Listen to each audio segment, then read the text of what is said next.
Good afternoon, everyone. Thank you for joining us for today's webinar. This is the fifth and final webinar in a series focused on comprehensive strategies to protect drinking water from harmful algal blooms. I'm your meeting host, Tara Witzel from the U.S. Army Corps of Engineers, and I'm glad that you're here today. During our meeting, everyone will be muted, but we still want to ensure that we have discussion. So please open the chat feature at the bottom of your screen. And when you're submitting a question or a comment, please choose to select to send your message to everyone so that we can all see. Just to let everyone know, this meeting is being recorded. The video and the slides will be posted on the NRM Gateway Learning Exchange, and I've gone ahead and posted the link to all of the past webinar presentations in the chat. Following all presentations, we will have a question and answer session. And finally, on behalf of the U.S. Army Corps of Engineers, I would like to thank our partner organizations for contributing to this exciting webinar series, the American Waterworks Association, the North American Lake Management Society, and the Aquatic Plant Management Society. At this time, I'm happy to introduce our moderator, Christina Owen from the American Waterworks Association. Christina?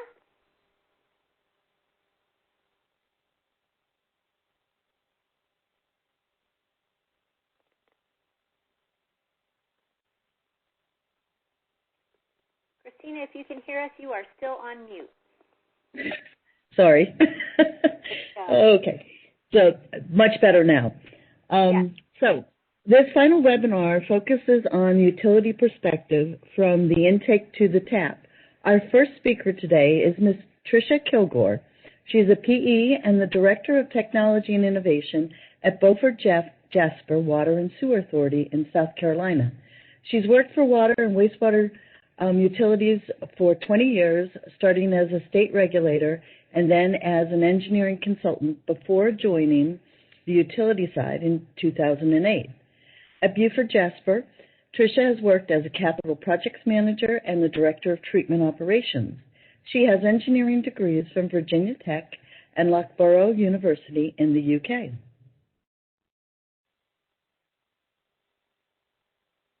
Thank you, Chris. Take it away. Good. All right. You can see my screen now. Thank you for having me today. I've been able to watch most of this webinar series, and it's been great, very informative. My presentation today is to give you a taste of the utility experience with algae, how it's affected us, our treatment plants, our customers, and what we've learned along the way. About Beaufort Jasper, we serve 2 counties at the very bottom of South Carolina. If you've been to Hilton Head, you've probably driven through our service area, or if you've been down I-95 to around Savannah, that's the area where we are. It's wide and flat and beautiful and sunny. We have 2 wastewater treatment plants and 2 water treatment plants and 8 wastewater treatment plants as part of our utility. A lot of pipe in the ground. Our primary water source is the Savannah River, but we do have 16 wells and 3 aquifer storage recovery wells. We have wholesale and retail customers and serve a total population of over 170,000. Because our service area is so wide and flat and the water table is so high, we have almost 500 lift stations to move all the wastewater from our customers back to those 8 wastewater treatment plants and almost 200 employees right now. Here's a picture of our intake on the Savannah River. You can see in the background there is our water treatment plant, and there's also a power plant back there. We're downstream of all the lakes and the dams on the Savannah River and about almost 40 miles upstream of the mouth of the Savannah River and the ocean. Here's a schematic of our raw water system. We pump the raw water out of the Savannah River, and it goes to 2 places. It either goes to our Perrysburg Reservoir and then to the Perrysburg Water Treatment Plant, or it gets pumped down an 18-mile canal, which flows to the Chelsea Reservoir and then the Chelsea Water Treatment Plant. The intake structure, the canal, and the Chelsea Water Treatment Plant are our original water system infrastructure, which was built back in 1964. The result of this raw water system is that we have almost 150 acres of water storage. Off-stream storage is really important and valuable for us because if there's a problem on the Savannah River, like a spill upstream, we actually have a week's worth of storage that we can use until that water passes. The disadvantage of all that water storage is it's places where algae can grow. And here's some picture of our raw water storage in the canal. Most of the area is surrounded by woods. A lot of that is private hunting plantation land. So unless there's a spill at a road crossing like I-95, you can see there our raw water is fairly well protected. But if you wanted to build a reservoir that was optimized for growing algae, you would build one like the Perrysburg Reservoir here. In order to get the land that we needed to build that reservoir in the right location, we traded it with one of those hunting plantations and let them use it for fishing, private fishing. And so those fingers in there are ideal for the fish. And there's some great big fish in there, but they're also pretty good for growing algae too. And since that reservoir was built in 2004, we've had seasonal algae problems there in the spring that resulted in some taste and odor. And we have PAC, powdered activated carbon at the plant, and some peroxide-based algicide in pellet form that we could just walk around and throw, operators could throw into the water to treat the algae. Here are our two water treatment plants. They're both conventional treatment plants, so coagulation, flocculation, sedimentation. Chelsea was built in 1964 down here. Perrysburg in 2004. It has a capacity of 15 MGD, and we're in the process of finishing the design for an expansion to 30 million gallons a day. Down here in the Chelsea Reservoir, you can see this wide spot is the end of the canal. And then there's a 400-foot length of 48-inch pipe from the intake here to the raw water pumping station. And from there, water gets pumped up through the plant process. The two plants share a distribution system. Either plant can pump to the entire system, but generally Chelsea serves the north side of our system and Perrysburg serves the south side. Both plants are staffed 24/7 by licensed water treatment plants. We also have a lab on site at Chelsea to do water quality tests. So here's a quick overview of the conventional drinking water process. This first slide is for coagulation and flocculation. Because bacteria and viruses like to live on particles floating in water, particle removal is an important primary step in our drinking water treatment. So at the beginning, we had raw water comes in and we add a coagulant, mix it up really well. We use alum as our coagulant.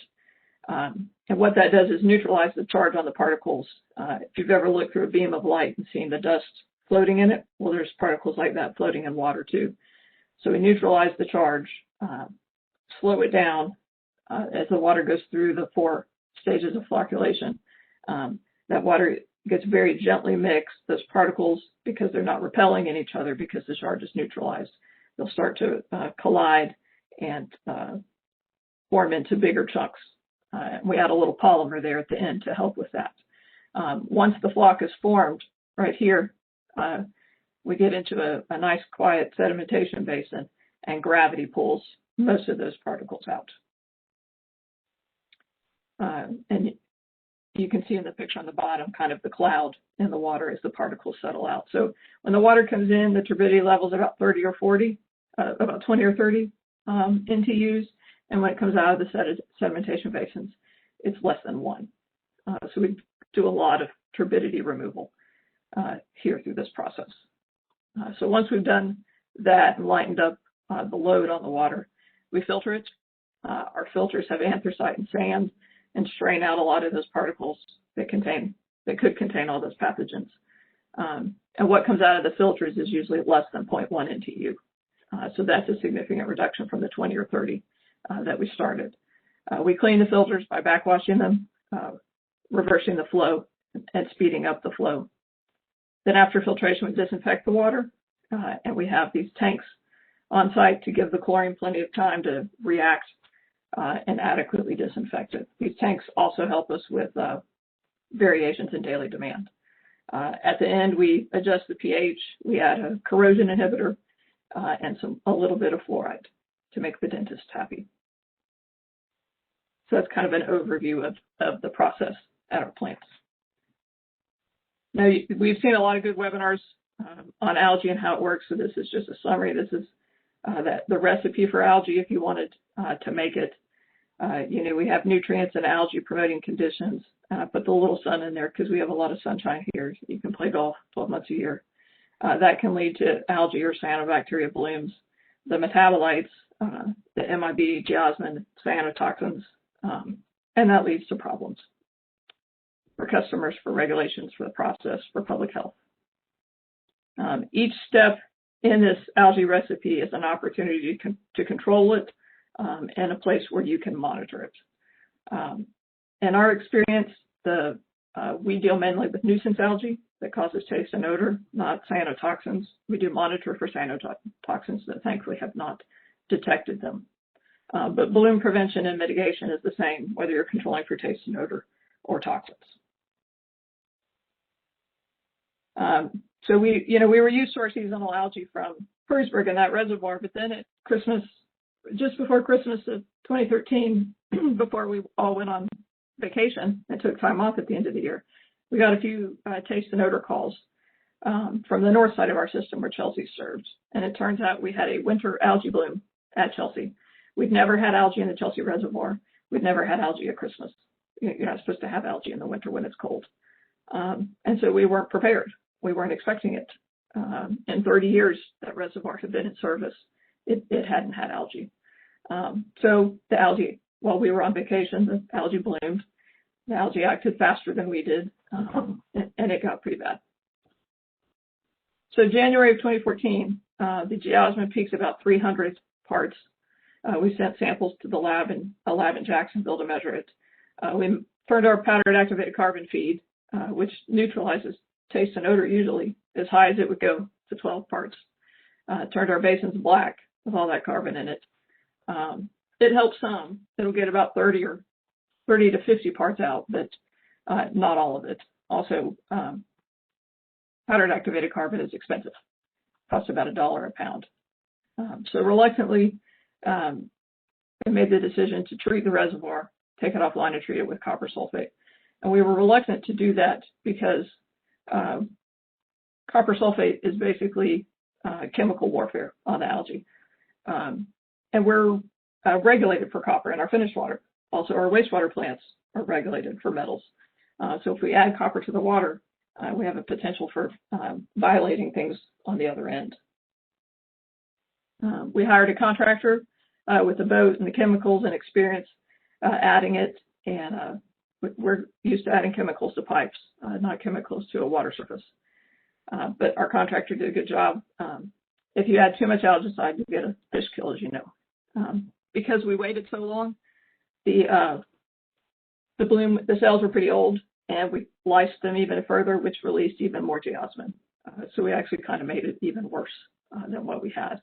So we ended up taking the reservoir offline, flushing it out, turning it over, getting in some fresher water until things got back to normal. After all that, we didn't want it to happen again, so we brought in Hazen to help us with that, develop a taste and odor control plan. It was a big deal to have that much geosmin, that much taste and odor. When the geosmin hits 300 parts, it's 3 digits, the water tastes just awful. It smells awful. You can be on the other side of the room, and if the water's running, you can smell it. It's harmless. It won't hurt you, but it stinks and it tastes bad. It gets in your eyes. Your hair can smell. It ruins your drink, and it upset our customers, as it should. So it was on the news. It was in the paper. We averaged about 20 complaints a month in 2013. We had over 200 in January of 2014 from that algae. Our then board chair liked to go out for breakfast most days, and he would send us an email about how the water tasted at McDonald's or Huddle House or wherever he had been. It was bad. I felt really bad for customer service or our reps who answer the phone because they had to deal with all those angry customers. So I ended up making them cookies as an apology. Beaufort Jasper's mission is to inspire trust and enhance public health. And when your water stinks and tastes bad, and you really struggle to get a grip of that, it's hard to meet that mission. And that's why we got help. So our initial monitoring was customer complaints. That's the phone symbol there. And then the powdered activated carbon. That was all we had. And that was too little, too late. So part of this experience, we added the copper sulfate, the reservoir treatment with algicide. We also added some weekly monitoring. Nutrients, DO, MIB, and geosmin. We had in our budget already money to buy a GC-Mass spec because we were going to start doing disinfection byproduct testing in-house. We shifted that and made sure we got a machine that can do MIB and geosmin and started doing our sampling in-house. And that's really been helpful and key for us. We identified all the people who had the nanogram noses, is what I call them. They're the people who can detect the MIB and geosmin in single-digit numbers. A couple of them already had, and called in, but which employees could do that? And they do our taste and odor panels. And then we considered ozone as part of our treatment process at the plant. Ozone is a fantastic oxidant. It's aggressive and brutal. It obliterates the MIB, the geosmin, the cyanotoxins, basically whatever's in there. The ozone will take care of it. But ozone is also really expensive. We decided to stick with our reservoir management. While we don't control what happens upstream on the Savannah River, we do control what happens in the canal and the reservoirs. So instead of spending the $10 million to build an ozone system and almost $1 million a year in operating costs, we stuck with the ozone. Some of our utility friends upstream of us have put in ozone because that was the only option they have. And that is, for many plants, the best option they have. So with our alert level framework developed by Hazen, we started doing weekly samples at 10 different locations, the river, the reservoir inlets and outlets, the canal road crossings, the end of the canal, the white spot there in the picture, and then raw water in the plant. And we test those collect them every Tuesday and analyze them for MIB, geosmin, phosphate, turbidity, temperature, pH, DO. We do cyanotoxins once a month.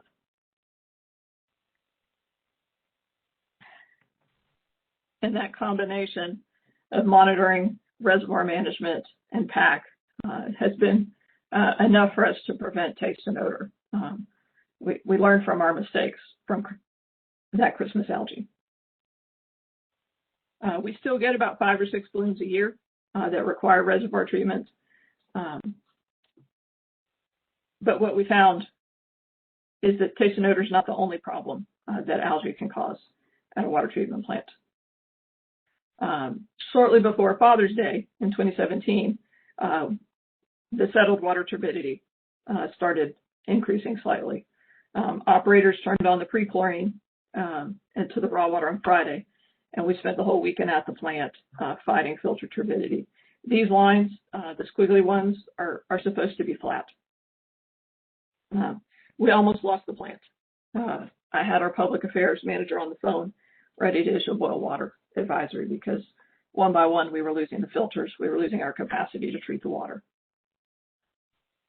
But it wasn't, we did do a cyanotoxin test and they were absent, thankfully. So I went to the wastewater plant and got a microscope that they use for activated sludge and checking the microorganisms there. And we have the little digital cameras on them. And I'm an engineer, not a microbiologist, so it took me a while to get all my knobs turned into the right place, but it wasn't hard to identify Anabina as the villain. This algae bloom was basically uncoagulating our water. But there was no taste and odor. So we didn't initially realize that it was algae because we associated algae with taste and odor. Because we had turned the pre-chlorine up to help with our coagulation, we lysed those cells in the basins and turned them a beautiful blue. That's the cyano and cyanobacteria right there.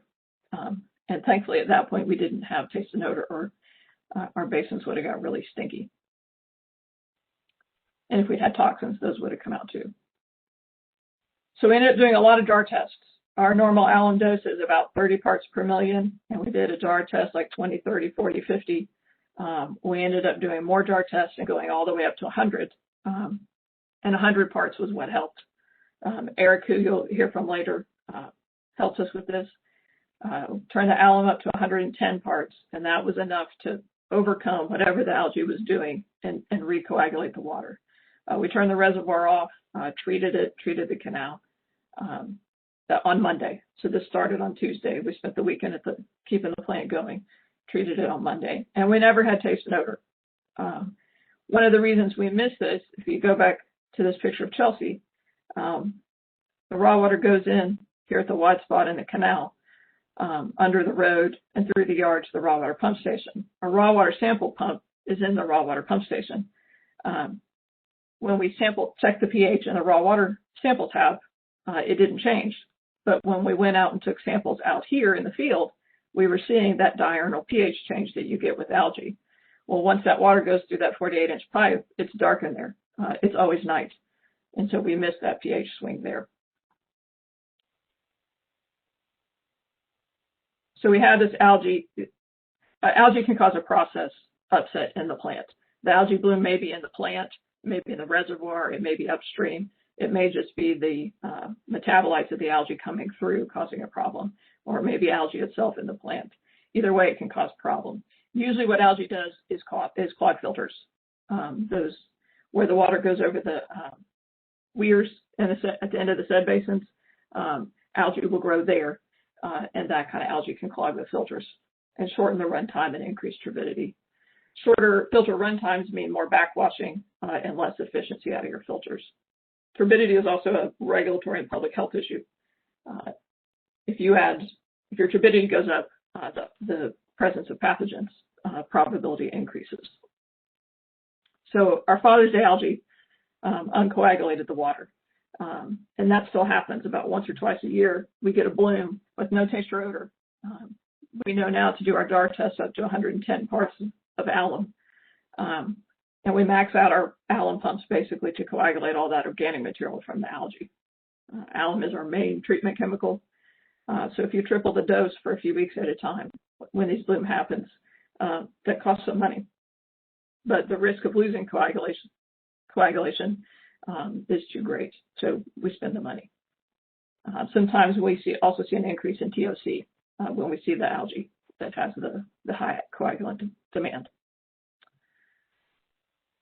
So after the Father's Day, we expanded our algae monitoring plan, our taste and odor plan, into a broader algae monitoring plan with more control, not just for taste and odor.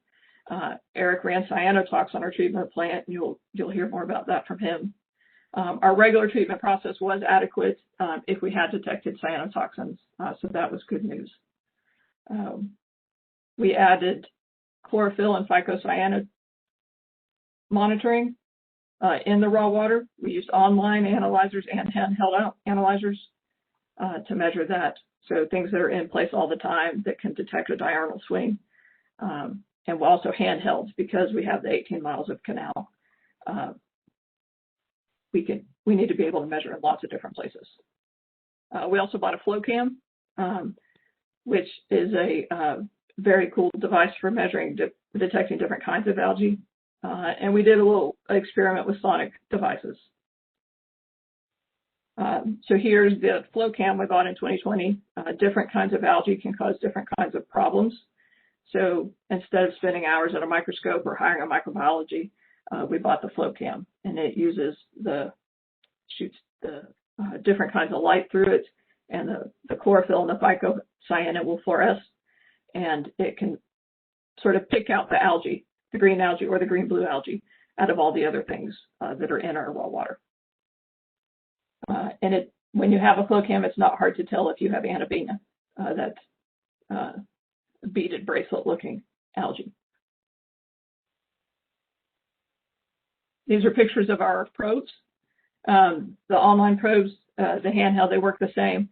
In that cylinder are the 4 different probes that do chlorophyll, phycocyanid, and pH and ORP in there. This piece goes in the water flows through those holes.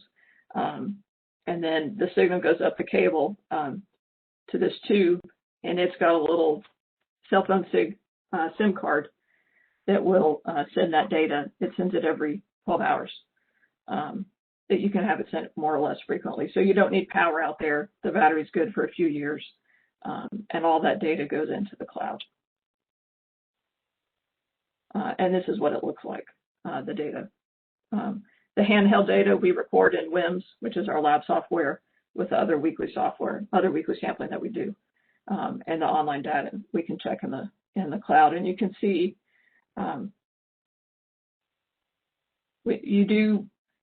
one of the things I saw when I started looking at this data regularly is there's a little pH change every day. There's a lot of life in our reservoirs, and the balance changes. At West Tech in 2019, which ended up being one of the last conferences I went to, I got a good deal on one of the ultrasonic buoys. We have ultrasonic devices in Perrysburg with mixed results. They don't hurt anything, but we weren't sure if they were helping anything. But we hadn't tried ultrasonic at Chelsea. Power's limited out there in the reservoir, so a solar powered device was ideal here.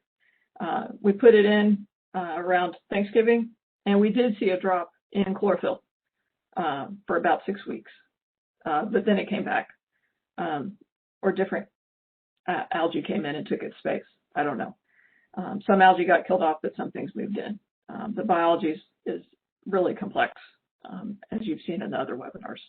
The ultrasonics were not a magic bullet for us. What's right going on? Right now, our 2021, our algae monitoring, we do the weekly sampling, nutrient sampling in our lab, chlorophyll and phycocyanin with the handhelds, algae identification, enumeration with the flow cam, and the MIB and the Geosmin and with our GC mass spec.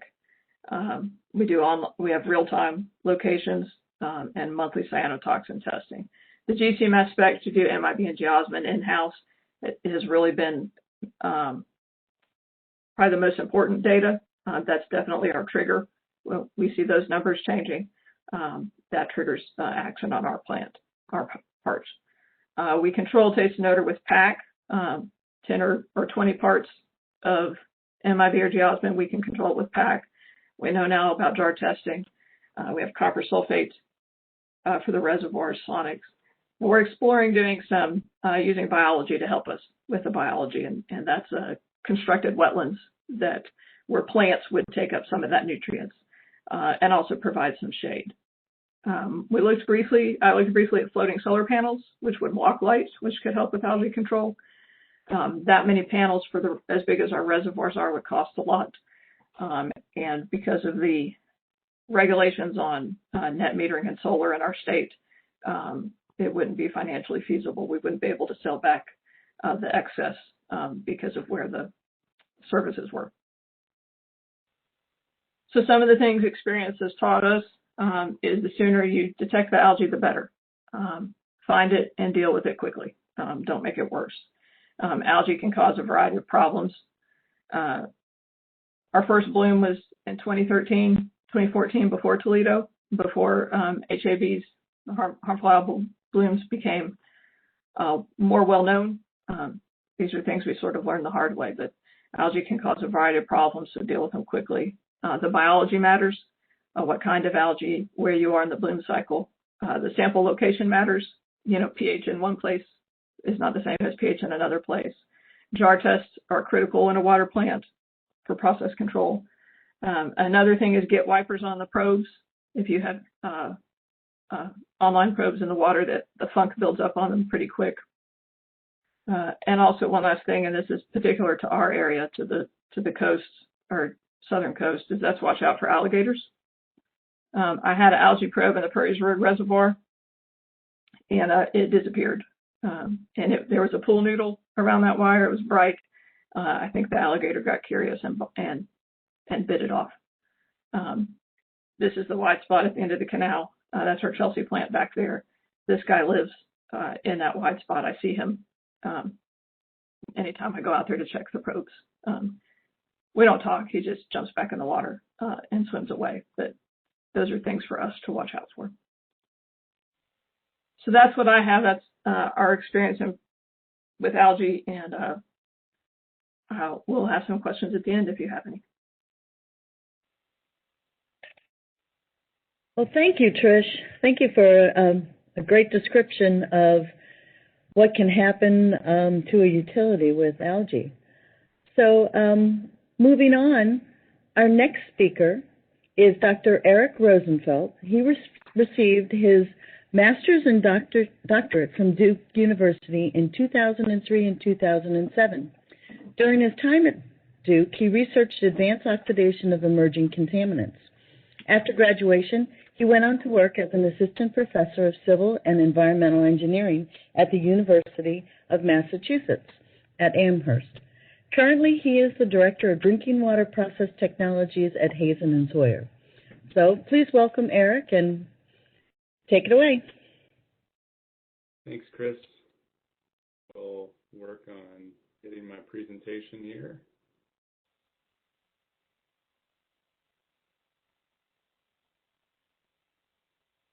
Hey.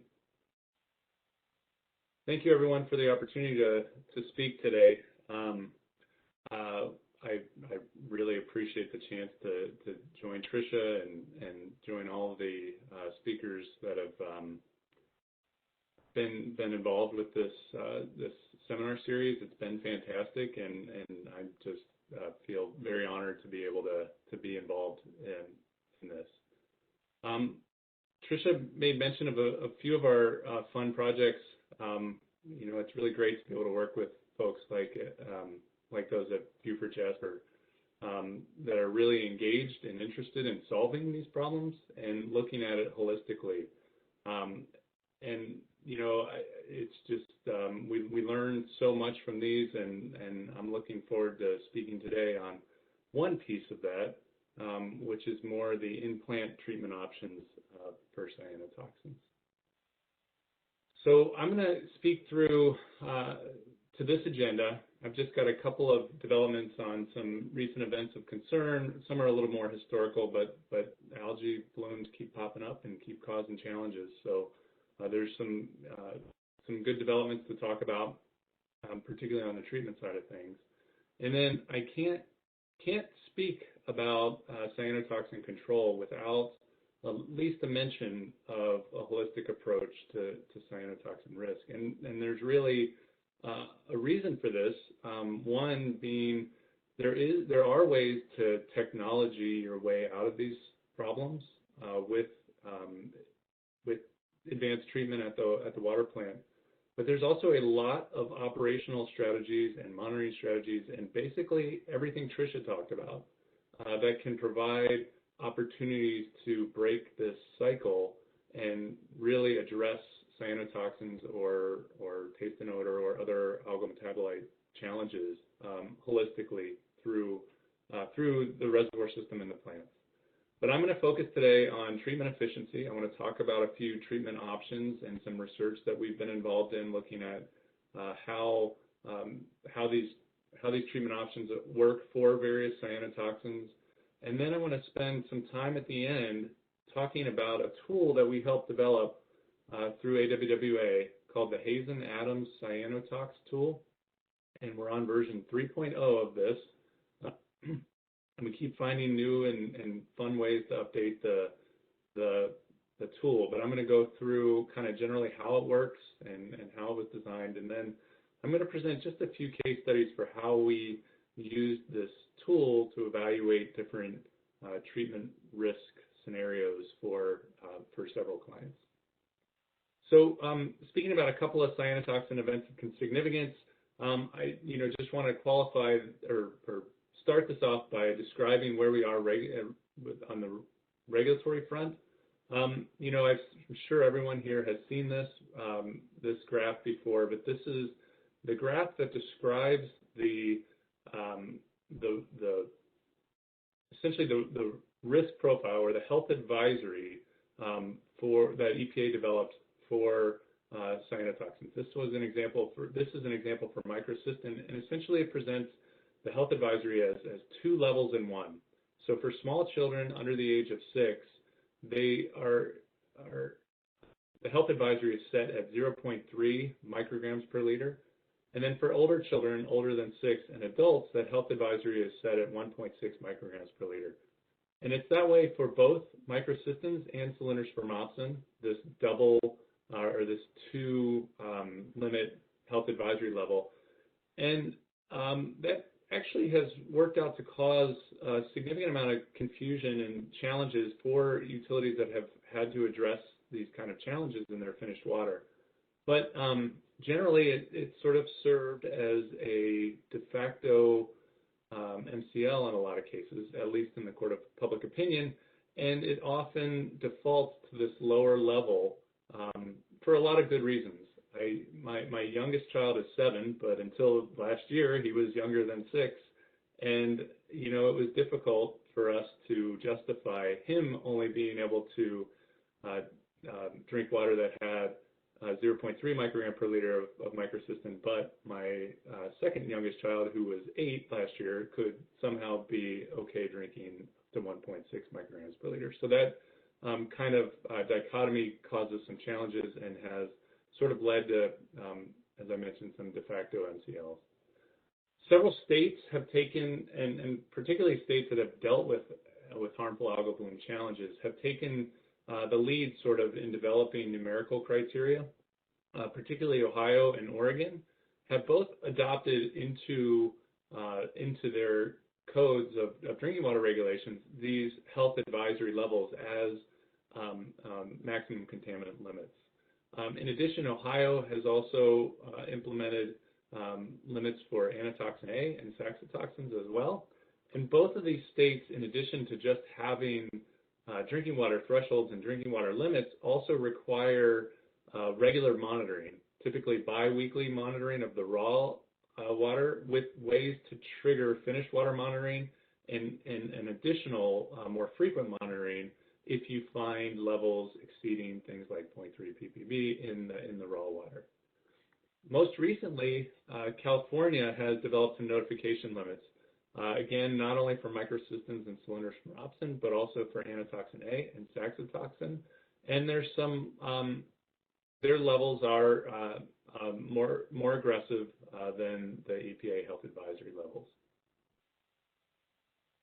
So speaking of the events, I just wanted to talk about a couple of these events quickly in context of treatment and in the context of a few points.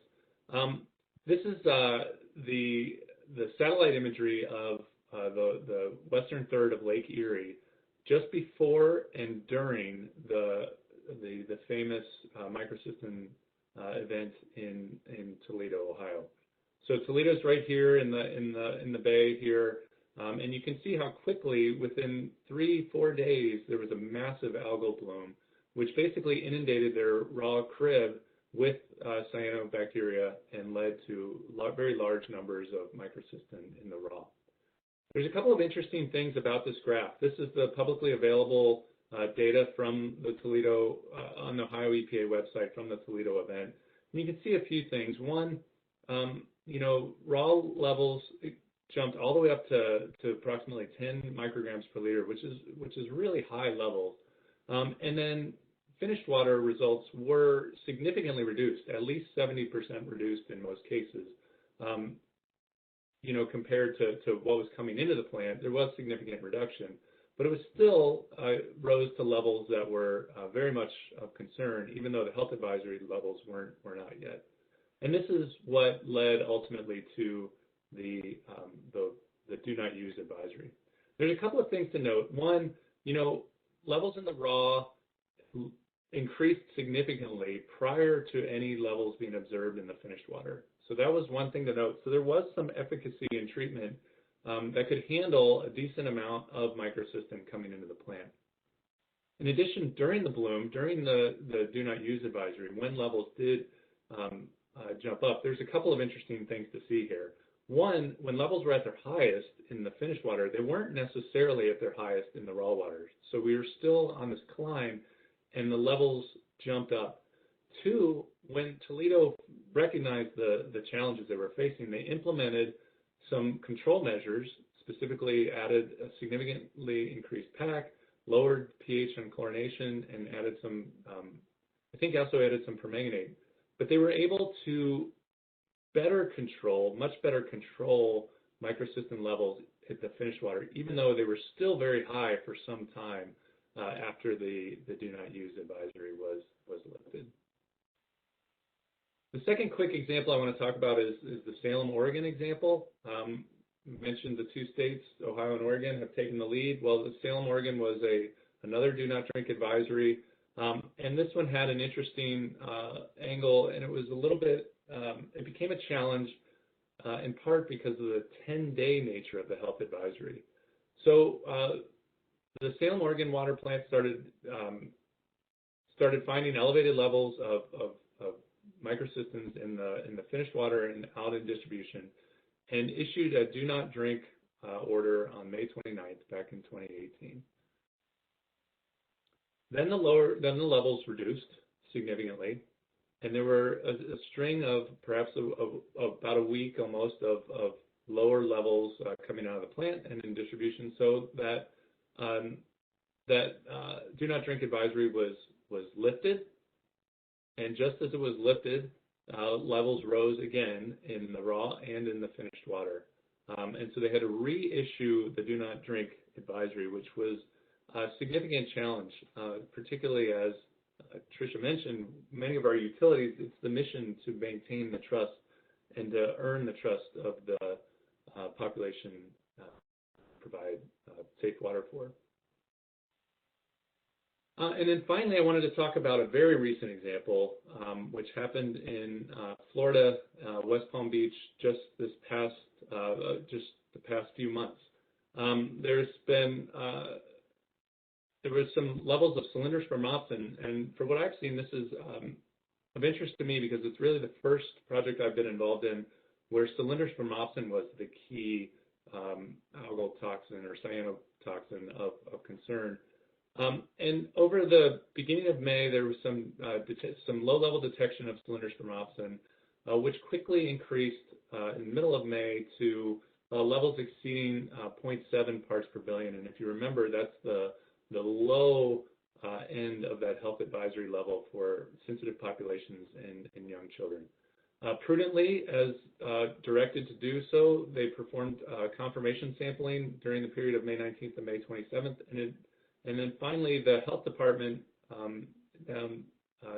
their health department issued an advisory for sensitive populations on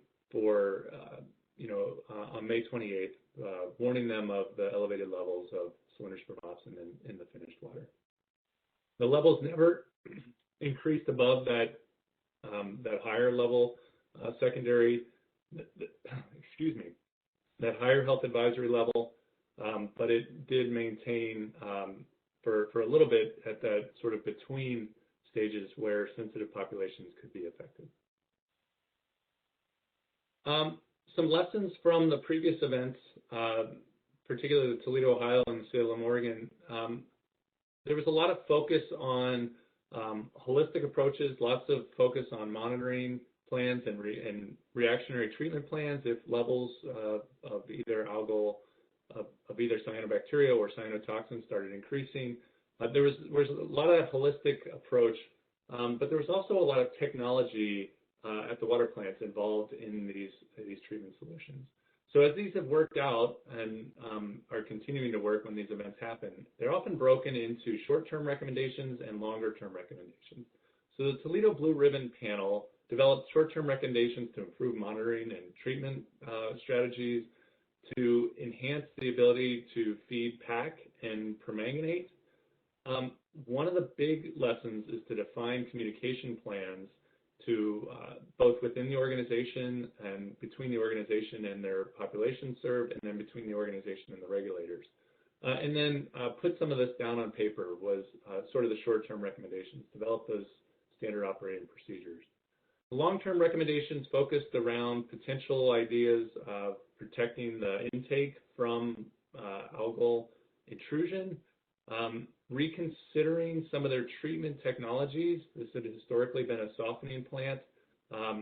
They recognized that there was potential some improvement for moving from enhanced softening towards enhanced coagulation, particularly on the pH side of things. And then they ultimately decided that ozone was a long-term strategy for them, and recently have implemented that ozone at the plant and have moved forward using ozone as a barrier for algal toxins. In Oregon, they evaluated and ultimately settled on a series of upgrades to help with improving the ability to control and react to algal toxins. And just recently, they implemented powdered carbon, but they also implemented ozone. And as Tricia mentioned, this is not an inexpensive fix. And in the case of the Salem, Oregon upgrades, of the $75 million in improvements put into place system-wide, $40 million of that was treatment system at their facility. So I'm going to move from those examples into discussions of some specific approaches to address cyanotoxins. I wanted to, again, just reiterate that these cyanobacteria challenges are not limited to the plant. As we've described several times, there's key factors within the watershed, key factors within the water sources, and opportunities within the plant to address these challenges. So it's important to take this holistic look at it and do everything from improve treatment at the plant to develop monitoring and management strategies in the reservoir to ultimately long-term look at trying to improve the watershed conditions to build a more ecologically sustainable water resources for the drinking water facility. This is you've seen this, an iteration of this. Tricia and I like to talk from this a lot, but really just recognizing that this is there's a cycle that happens in these events, going from these conditions that promote algae to algae and cyanobacteria blooms to release of those metabolites, and ultimately, if they make it through the treatment plant, that's when we have real problems. We want to recognize that there are ways to sort of break this cycle all along the path, and then finally to make sure that effective management of these events is really helped through proper preparation. And when these events occur, it's really important to have proper communication prepared. We've mentioned, Tricia mentioned that we helped them to develop an alert level framework. Really, it's just a reactionary or a stepwise monitoring program that builds in terms of that builds through a framework of linked to the level of risk associated with algal toxins, whether your conditions are low, whether something's starting, whether you're in the middle of a bloom, or whether you're in a bloom that's releasing metabolites and of concern. There's different steps in terms of monitoring and management strategies to take along the way. All right, so now I'm going to get into what I probably most qualified to speak about, which is evaluating treatment options at the water treatment facility. As I mentioned, there's a couple of things as we think about water treatment. I don't want to forget that we have options in terms of selecting where our water is coming from sometimes, if we're lucky. If there are opportunities to either bring in groundwater or blend groundwater sources, that's a good option for reducing potential cyanotoxin events. Riverbank filtration is a proven algal reduction strategy.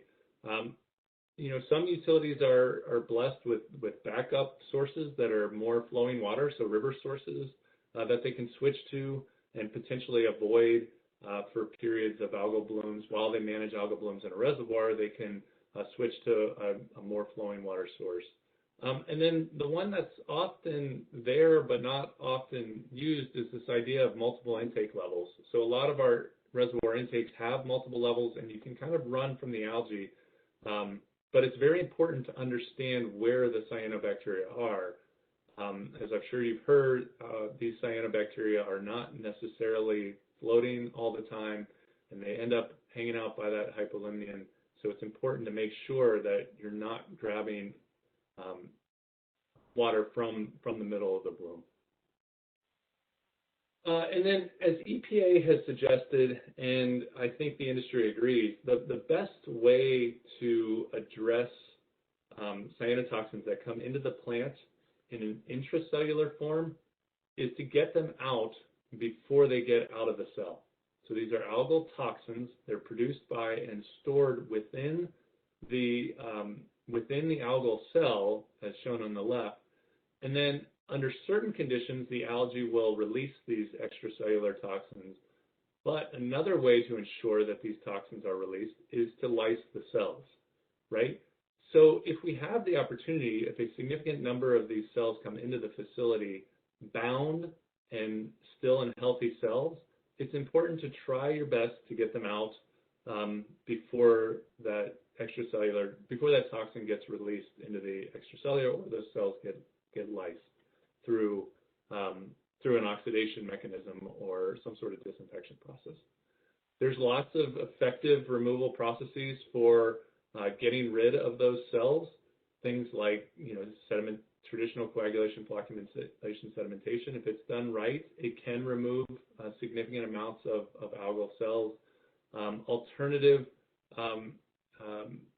particle removal processes like dissolved air flotation are particularly effective for removing algal cells and cyanobacteria cells. And then our filters are also really effective. Our filters are designed as a barrier for processes or for particles in approximately the size range of these algal cells. So it's a great way to remove, and then with effective backwash, get the cells out of the system. Membranes work quite well as well in providing that barrier for algal cells. What's interesting is a lot of these processes are effective for removing the cells, but they're not effective for removing any sort of extracellular toxin that may have escaped out of the cell prior to or during the filtration step. Another little, just as a quick aside, we did some work with Southern Nevada Water Authority and others looking at all the ways that intracellular toxins can get released in a water plant and hopefully treated within that water plant.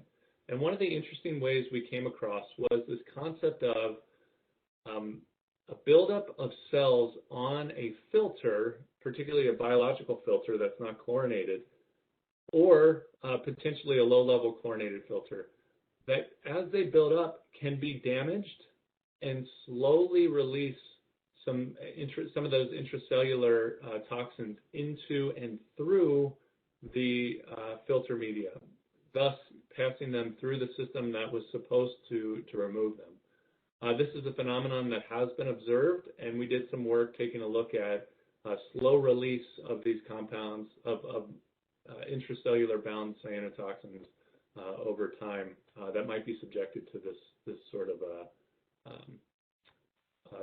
a treatment regime. So moving on from those, trying to avoid the release of those intracellular toxins into what can we do about extracellular cyanotoxins that have been released? Well, the good news is there's an awful lot of effective treatment barriers, including things like more conventional methods like powdered activated carbon, or what I've called weak oxidants, but they're not really weak, they're just more typically used oxidants. Things like free chlorine is quite effective for many of the algal toxins. Chlorine dioxide has some effectiveness for some algal toxins. Interestingly, one note I wanted to mention is that chlorine is very pH dependent in its ability to oxidize some of these algal toxins. So it's important to make sure that you're at a pH that's effective for that reaction to occur. And then potassium permanganate has shown some effect in removing certain algal toxins. It's been a mixed bag so far, and there's a lot of reasons for why that is, some of it being this idea of cell lysing and releasing of the cells. But there's also advanced treatment methods. Tricia mentioned ozone. That's a big one that that is really, really extremely effective for many of the algal toxins, many of the cyanotoxins. Advanced oxidation is also an effective mechanism. These are both very strong oxidation processes. And then GAC has shown significant ability to remove algal toxins from water. So, post-filter carbon beds can effectively absorb some of those algal toxins and remove them from the water stream. And there's lots of resources out there to describe further. I've just got a few of them shown here on the right. The AWWA and the Water Research Foundation, some of the initial guidance that were provided. This is that research project that I mentioned that we worked on with the Water Research Foundation and with Southern Nevada Water Authority.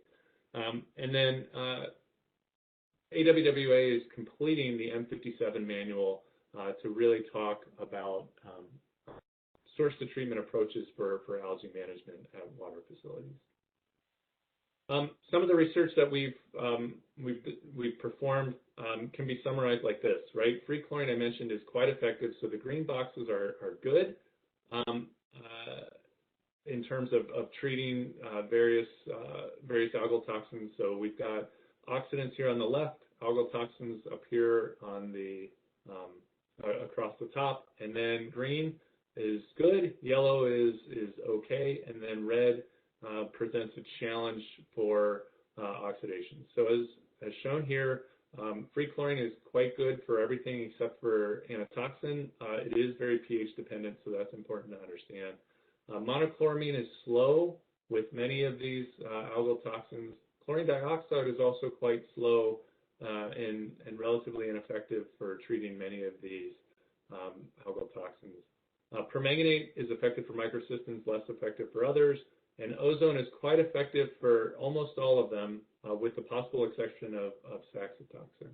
And then hydroxyl radical is similarly effective for oxidation. I show UV here, but the doses that are needed are extremely high, so it's really critical to understand that this is not UV for disinfection. Rather, this is more UV for photolysis or UV for advanced oxidation that we're talking about here. So there's advantages for all of these technologies, and I wanted to just speak to a few of these things. One, algal toxins and even taste and odor are short-term problems typically for most of our clients. For most water utilities that aren't in extremely warm environments, this is oftentimes a seasonal or an issue that happens maybe for a month or a little bit longer. So you often need or want to consider other potential uses for these technologies, particularly if you're going to spend a lot of money on something like GAC or ozone for removal. So it's important that they do things like effective for emerging contaminants. That short-term nature of these challenges helps justify sometimes some of these as-needed technologies, things like upping your chlorine dose or adding powdered carbon.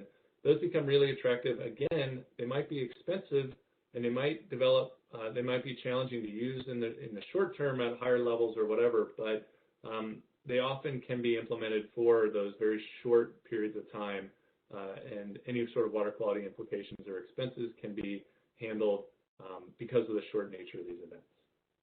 And as with any of these technologies, there's often drawbacks. A lot of the more advanced treatment technologies are energy intensive and expensive. If you have bromide, you have to worry about bromate formation with ozone. And then even some of the other technologies like free chlorine. It's often attractive to increase free chlorine concentration, but you have to weigh the benefits of algal toxin removal with the potential to form disinfection byproducts. And then finally, I wanted to talk about, there's the ideal cases where we said, let's try to get the cells out of the water as quickly as possible. In some cases, we cannot do that, and we need to utilize for whether we need the pre-filter chlorine for CT or whether there's other reasons, we need to utilize that oxidation prior to removing the cells. And so that is this sort of release and treat mechanism. And in the research project we did with Southern Nevada Water Authority, we spent a lot of time understanding the doses required to not only lyse the cell and release that intracellular toxin, but also to effectively treat any of that toxin that's been released. So those results are available if anyone here is interested in taking a look at it. So I'm running kind of up against it, but I want to quickly talk about a tool that's available called this Hazen Adams Cyanotox tool. And this is a nice modeling approach to get a sense of your treatment ability of your water plant and sort of by inference, your risk of cyanotoxin release or inability to treat through your water treatment. As I mentioned, this is available on the AWWA website. It's free to all subscribers. I downloaded a copy this morning of the latest version to get back into this and use it for another case study.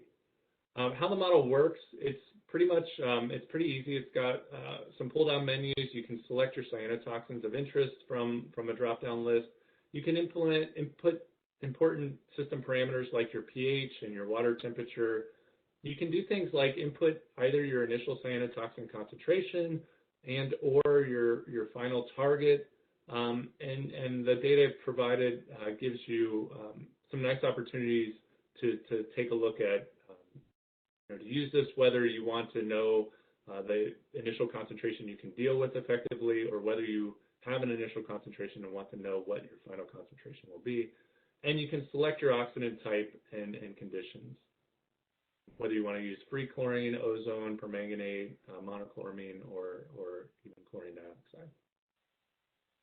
You can choose the model type that you want to use. You can either use a CT style model or a dose decay model. I just wanted to mention real quickly, if you choose the CT model, you can do it several ways. So you can either do it if you have this information where you can add your initial oxidant dose and the decay curve and then your time for reaction. So you can do this dose decay methodology, or you can get a little bit of a more conservative estimate by just entering your CT either as a function of your residual concentration, that would be the concentration here at the end of the contact basin times contact time, or by directly entering plant CT. All those options are available in the cyanotoxin model. I won't get into this. I just wanted to mention that we have included some opportunity to enter and utilize a baffling factor to try to zero in a little bit better on potential oxidation going on in the plant. And as I mentioned, the output ends up looking like this. You get a nice modeled curve that shows you with your dose and the amount of time that you have for the reaction for the effective CT, what your concentration profile will look like, and then your CT here is highlighted in with the orange dot. So you pretty quickly get a sense of how much you're capable of removing or how much you will remove under certain conditions. So I just wanted to show a couple of one quick interesting case. For this particular example, we're looking at free chlorine. Really, it's done more on a percent removal, but the pH here is 7.5, temperature is 20 degrees, initial target of 5, and we're utilizing free chlorine. And you can see for microcystin, we get approximately 95% oxidation, and for anatoxin, there is significantly less oxidation happening, as we'd expect. And so I have some really quick case studies, opportunities we've had to be able to use the tool to help assess vulnerabilities for several clients. The first one is looking at algal toxin treatment here in my home state of Virginia. We did work for a 108 million gallon a day surface water treatment facility that has raw chemical feed of potassium permanganate and powdered carbon if they need it. They also, interestingly, apply chlorine as their primary disinfectant ahead of their filters. And right as the water goes through their filters, they add ammonia, and they add that so that they have chloramine as a secondary disinfectant. So essentially, they have no opportunity for post-filter chlorine without chloramine in this plant. So there's really limited opportunity to get rid of any cyanobacteria prior to chlorination. So our objective was to evaluate the maximum concentrations of cyanotoxins in the raw water that the water treatment plant could treat to below the health advisory levels with their current oxidation practices. The utility provided us data from January 2011 to June 2015 And a lot of that information that was provided was related to what was going on in the plant as well as in the reservoirs, but we also, they had proactively monitored for microcystin between 2014 and 2015. So we had a good sense of what was possibly out there in terms of microcystin in that reservoir water system. And as I showed, this is unfortunately not a great figure, but what's interesting about this is this pre-filter chlorine basin. Lots of opportunities for chlorine application for an extended period of time to get their CT, but also to pre-oxidize, and if any cells made it through, that would be a potential challenge. And this all happens ahead of their filters. Another interesting piece, they've got multiple sedimentation strategies, including some plate settlers here and sort of rapid sedimentation processes up here.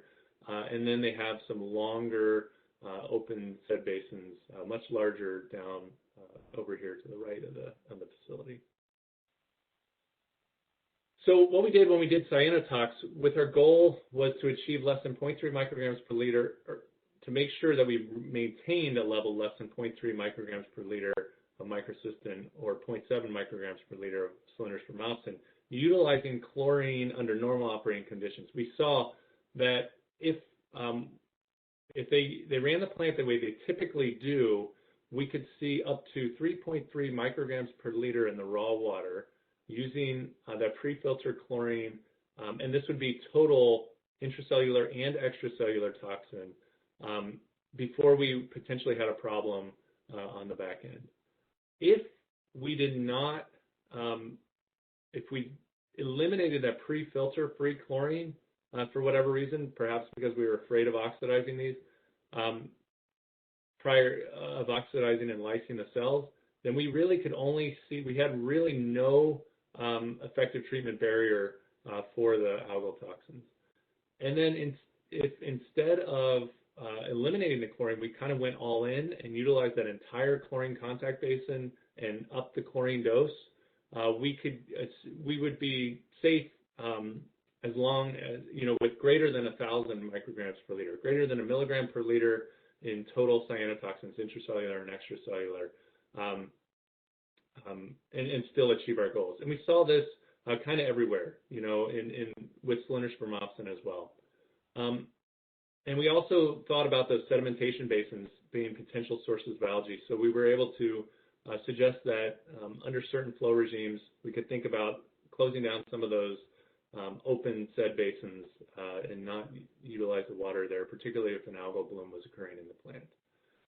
And then for some context, the highest reservoir system, the highest observed microcystin concentration in the reservoir system recorded to date is right around 0.8 micrograms per liter. So again, using that normal operating conditions, even though it was pre-filter chlorine, we thought we were in pretty good shape treating using current plant operations. And then finally, I'm going to go very quickly through this last two. They're pretty quick case studies. But the second one here I wanted to talk about was a small plant up in New York on one of the Finger Lakes. It's a direct filtration plant using diatomaceous earth. They add powdered activated carbon on top of that filter, so that provides a little bit of a barrier. But they use pre- and post-filter chlorine dioxide for primary disinfectant and chloramine for secondary disinfection. So these processes were interesting to us to look through to look at with the cyanotoxin model. We got disinfection data at 3 different segments throughout the plant, and we were able to take a look through those segments at different flow regimes and different chlorine dioxide doses to take a look at what, if we could expect to see some effective cyanotoxin treatment at this particular facility. And then this picture here shows a cyanobacteria bloom that was occurring in the vicinity of their intake on one of these Finger Lakes, and this is why we got involved in the project. Essentially what we showed here was that there's very little oxidative protection here at this facility. Typically less than 10% removal would be expected, and that just speaks to both cylindrospermopsin and microcystin, the inability of chlorine dioxide to treat those two algal toxins. And then finally, we use this in planning as well. We wanted to take a look for a large utility in Ohio that has two facilities. One is an 80 MGD facility on a river source, and one is a 125 MGD facility on a reservoir. The plants are constructing ozone, but they wanted to know whether they needed to do something to increase the speed at which they were going to construct those ozone systems because of algal toxins. And generally, we showed that with their current practices of free chlorine and some pack addition, they had a significant amount of protection against microcystin and cylindrospermopsin. So there was no real big rush to implement ozone at either of their facilities, really, either the reservoir facility, which was that previous one, or the Runner River facility, which is this one. And so finally, to wrap up, I just wanted to sort of reiterate that these cyanobacteria blooms can occur rapidly, and response planning is really most useful when prepared in advance. And risk and response needs to vary significantly between utilities. Some utilities are very comfortable using an operational approach, using a holistic control approach, and other utilities just want an effective treatment option that's going to just let them not worry about it and are willing to pay for the technology. Appropriate monitoring can provide that critical time to implement those response strategies. It's important to be as proactive as possible and to know what to do when you achieve certain trigger levels. And then finally, there are many treatment options available for cyanobacteria and toxins, and really it's important to develop site-specific assessments and use things like cyanotox to evaluate your risk your treatment risk associated with some of these algal toxins. And with that, I think it's time to open for any questions. Well, thank you very much, Eric. That was a great talk. And thanks also to Tricia. We do have some questions in our chat, and I'll read them out and ask you guys to respond. So let's see. Eric, is chloramine any more or less effective as an oxidizer than the chlorine compounds that you listed? Yeah, that's a good question. So chloramine is actually a very weak oxidizer. It's one of the reasons why it's a great disinfectant, because it sticks around a lot longer in the presence of natural organics. So it's a very weak oxidant, and as a result, it's not very effective for oxidation of things like cyanotoxins. Okay, thank you.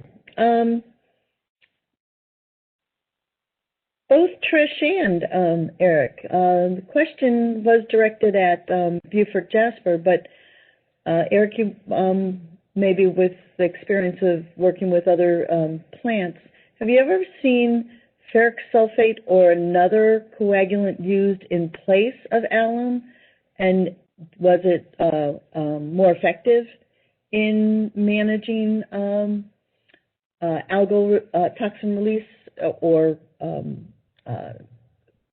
gathering up of cells in a plant or in combination? The person asking the question says that they use ferric as their primary coagulant and then add alum on top of their filters. I'll go first. Our source water is very low alkalinity, like 20 or 25 milligrams per liter. And so ferric would drop our pH too low. And we would just have to add so much lime that it would be a lot of work to use ferric. So it's not really feasible for us because of the nature of our water. Any thoughts, Eric? I wanted to change it a little bit. I completely agree with what Tricia said, but I did want to speak to some utilities that utilize kind of an enhanced softening approach. So there's this, there's a strategy where plants that have to reduce hardness use lime softening, right? And then they can add some ferric in addition to that, and achieve some organics removal. Recently, we've come across a couple facilities where, the softening part of that has been sort of relaxed over the years, and the use of ferric is still there, but it's high pH coagulation. And when you use high pH coagulation, one, you don't receive the benefits of reducing background organics quite as well as you would if you were using a lower pH coagulation. And two, what's sort of more important as it relates to algal toxins is chlorine is really ineffective for oxidizing microcystin and Cylinder spermopsin, especially at higher pHs. So it becomes a big challenge to try to reduce some of those the toxins simultaneously to coagulation, as some facilities have with the use of chlorine in those basins. So I guess that's not really the question, but it does speak to the idea that it's important to make sure that we're removing background organics and that we have a good understanding of what our pH is when we're trying to oxidize these contaminants, particularly with chlorine.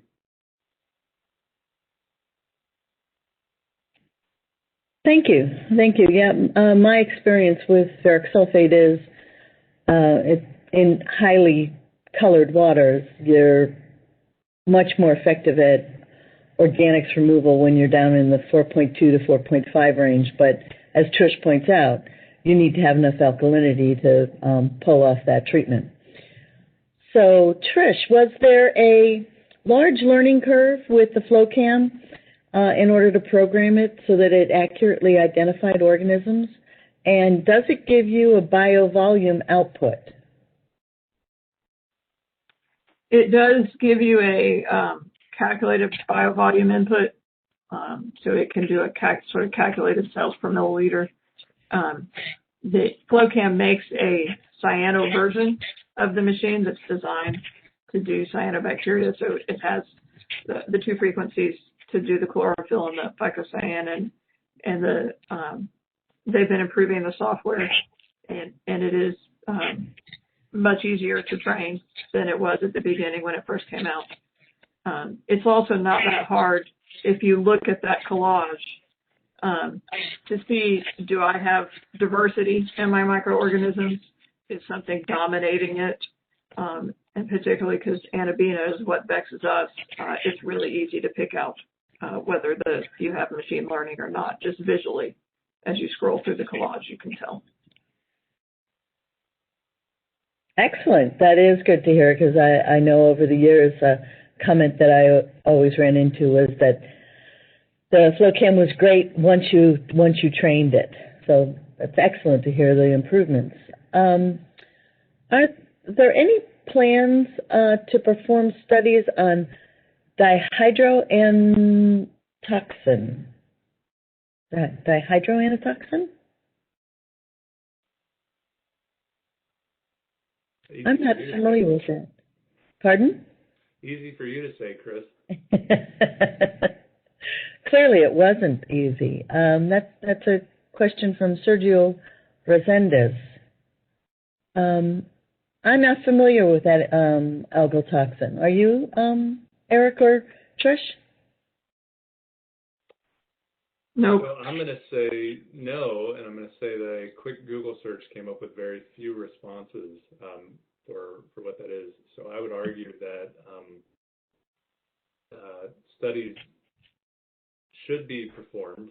It appears that it's, correct me if I'm wrong, but it appears that it's a cylinder spermopsin type. Oh, it's an anatoxin derivative. Okay. Well, so I'm not aware of any, but I do recognize the importance of looking at variants and derivatives, and recognizing, for example, microcystins is a class of congeners of well over 100 species. So with different reactivities. When we talk about microcystin, often we talk about microcystin LR because it's sort of the most studied. But as everyone here knows, there's many different congeners, and as some of the research we've been involved in shows, some of those congeners show different reactivity with some of these oxidants. So that it is an important question, particularly if the derivatives are potentially more toxic than the compounds we sort of know more about. Right. Yes. We're doing some work with Dr. Craig Adams, who is one of the authors of the Hazen-Adams cyanotox tool, and I will check in with him and see if he knows of any work. I know he's expanding work on cylindromopsporin and saxitoxin right now, but I'm not familiar with that anatoxin derivative.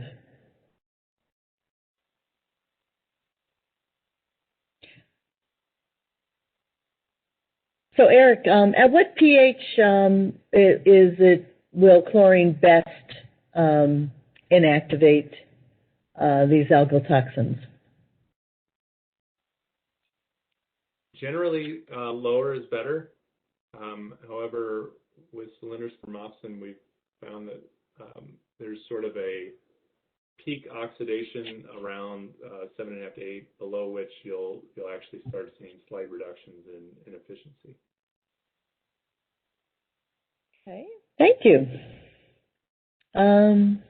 Let's see.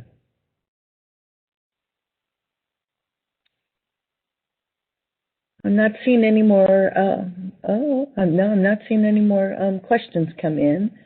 And you both, I thank you both very much for great presentations.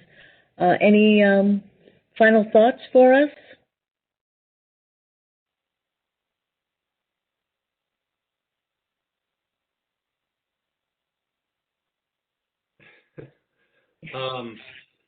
I'd just like to, again, just speak to what an interesting challenge this has been. There's been a lot of learning that we've been able to do along with our clients over the past few years, and just wanted to, say thanks to Tricia and Buford Jasper for allowing us to learn a lot of this with you guys. And it's really neat to see utilities that are taking these proactive approaches to maintaining that water quality throughout the entire system.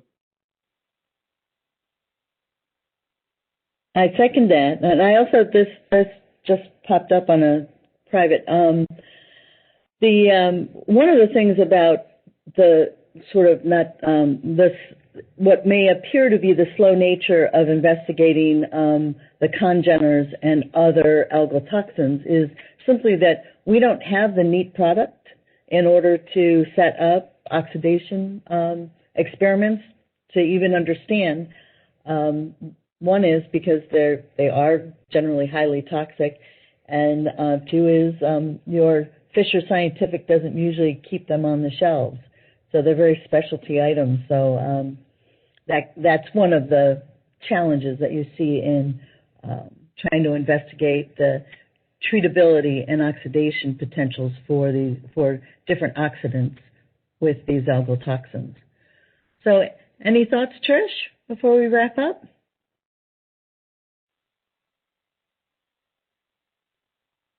Are you muted? Yeah, thank you for having us and hearing the utility perspective on this. Algae's complicated, but it's our customers are concerned about it. We're concerned about it. Our regulators are concerned about it and working on it. And so being able to share our experience and the lessons we've learned, we don't want any of our other utility brothers and sisters to get those customer complaints and to risk the trust of their customers. So we're happy to share. Excellent. Well, thank you very much. I'll turn this back over to Tara, our host, and thank everyone very much for tuning in and listening to our final webinar on the harmful algal toxins series. Thank you very much. Thank you, Chris. All right, everyone. Well, thank you very much. And again, a special thank you to our presenters for a very educational and interesting conclusion to our webinar series. With this, we will close out the webinar, and a reminder that all past webinars are posted on the Natural Resources Management Gateway for your viewing and sharing. Thank you, everyone, and have a great afternoon. Thank you all. Thank you. Thanks.